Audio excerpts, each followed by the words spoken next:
In a quorum call. Ask consent that further proceedings on the quorum call be dispensed with. Without objection. President Biden was elected on the promise that he would govern as a moderate and unite the country. He insisted the radical left would not be calling the shots. Please. Senator will commence. He insisted the radical left would not be calling the shots on his watch.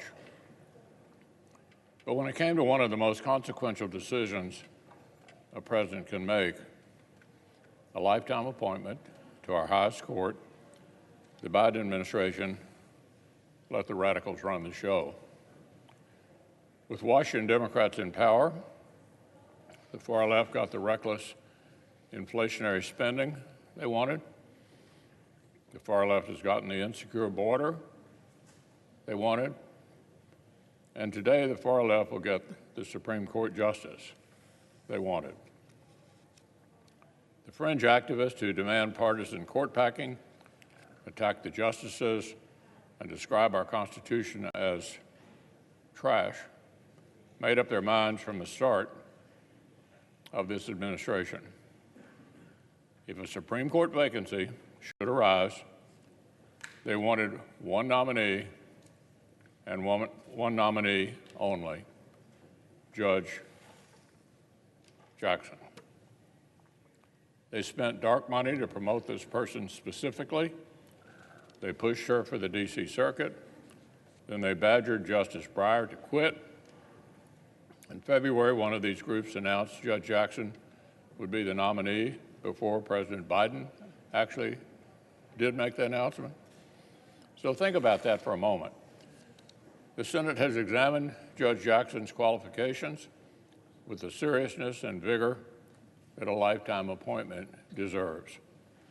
Unlike when the party's positions are reversed, the country was not subjected to uncorroborated smear campaigns, committee boycotts, stunts with cardboard cutouts, or mobs chasing senators around the Capitol.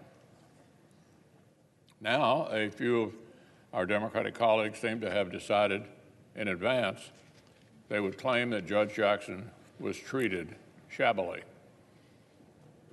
I've heard that script recited, even though it didn't happen. Didn't happen. Let's be clear. No nominee before the Senate for any position deserves a cakewalk or a coronation. Tough questions about a federal judge's own rulings and statements are the definition of fair game. My Republican colleagues vigorously inquired, shed important new light on a frequently disturbing judicial record. So I applaud my colleagues for focusing on substance and not following the Democrats' recent precedents into the gutter. Unfortunately, what the Senate's process turned up was disturbing. First, the nominee would not follow the Ginsburg-Breyer precedent and denounce the insane concept of partisan court packing. Second, her judicial record is full of cases where Judge Jackson ruled like a policymaker implementing personal biases instead of a judge following the text wherever it led. And third, her aggressive judicial activism frequently focused on treating convicted criminals as gently as possible. In literally case after case, from deadly fentanyl to open borders to child exploitation, Judge Jackson tilted the scales of justice away from public safety and innocent victims in favor of her career-long passion for softening up criminal sentencing. In Judge Jackson's courtroom, plain legal text and clear congressional intent were no match for what the judge admits are her personal policy disagreements. Even as the violent crime wave sweeps America, Democrats are pursuing a nationwide campaign to make the justice system softer on crime. They're stacking the deck with far-left prosecutors, woke warriors at the Department of Justice, and federal judges who believe criminals deserve lighter treatment. This project is terrible for innocent American families, and every piece of evidence suggests Democrats view Judge Jackson as its crown jewel. So I'll close with this. These debates about judicial philosophy are not just academic. The charged political atmosphere around confirmations, the outsized role that unelected judges play in our national life, these are direct consequences of liberal judicial activism. They're direct results of the efforts to misuse federal courts as a progressive legislature that voters can't kick out.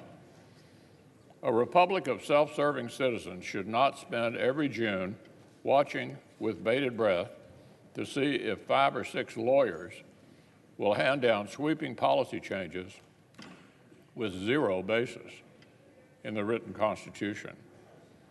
And the solution is not to make the court even more of a super legislature like liberals want, a delegitimizing death spiral that would destroy the rule of law. There's only one solution. The Senate should only confirm justices who will follow the text of our laws and our Constitution wherever it leads, who will leave subjective policy judgments on this side of the street where they belong. That's how we lower the temperature. That's how we shore up the courts. That's how we protect the rule of law. Staff the judiciary with brilliant men and women who understand and embrace this limited role.